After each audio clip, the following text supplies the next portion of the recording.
It is 2 in the morning. You know you need sleep. Your hand reaches for the phone anyway. The part of the brain making that decision is not the part that knows better. That disconnect is not weakness. It is architecture. Beneath every conscious choice lies a deeper system. Neural pathways shaped across hundreds of thousands of years for a world of scarcity, immediate physical danger, and small bonded groups. Those circuits did not vanish with the arrival of cities, agriculture, or smartphones. They still operate inside you right now, driving sugar cravings, social media compulsion, chronic anxiety, and the inability to look away from novelty. The question is not why you lack willpower. The question is what those circuits were built to do, and why they misfire so badly in the world you actually live in. Consider sugar. For nearly all of human history, sweetness meant rare, dense energy, fruit in season, perhaps honey.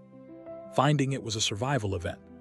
The brain rewarded that discovery with a surge of dopamine so powerful that the memory alone could guide you back to the same place. Today, a single can of soda delivers more sugar in 30 seconds than your ancestors encountered over days. The circuit fires identically, but the context has collapsed. The same holds for fear. The amygdala, an almond-shaped structure deep in the brain, triggers fight-or-flight responses to physical danger. A predator, a rival, a fire. Those threats were intense but brief. Modern stress is different, ambient, chronic, inescapable. Deadlines, notifications, financial uncertainty. The amygdala cannot distinguish between a predator and a ping. It fires the same cortisol, the same adrenaline. But the threat never leaves, and the body never resets.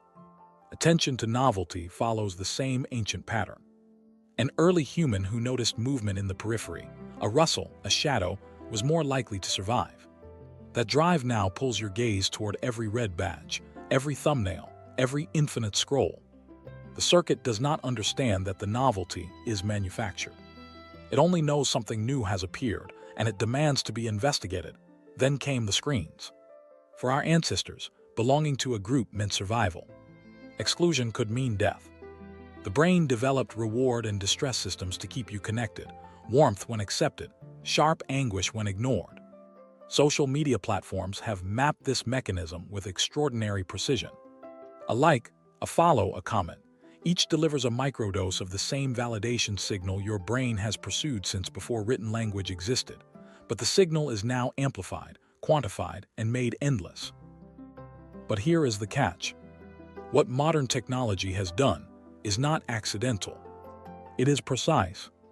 Engineers and designers have identified the exact neural triggers those ancient circuits respond to: sweetness for hunger, novelty for exploration, approval for belonging, alarm for threat, and delivered supernormal versions of each. A supernormal stimulus is a signal stronger than anything found in nature. The circuit was calibrated to chase a real reward. It cannot stop chasing the amplified version. That is why the phone feels impossible to put down. That is why the anxiety does not resolve. That is why the craving returns an hour later.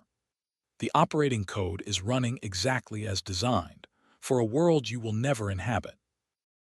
This mismatch between ancient circuits and modern environments explains much of what feels irrational about daily life. The compulsive checking, the background dread that has no clear source, the eating patterns that quietly undermine health. These are not character failures. They are predictable outputs of a system running outside its calibrated range. The Dutch ethologist Niko Tinbergen demonstrated this principle decades ago.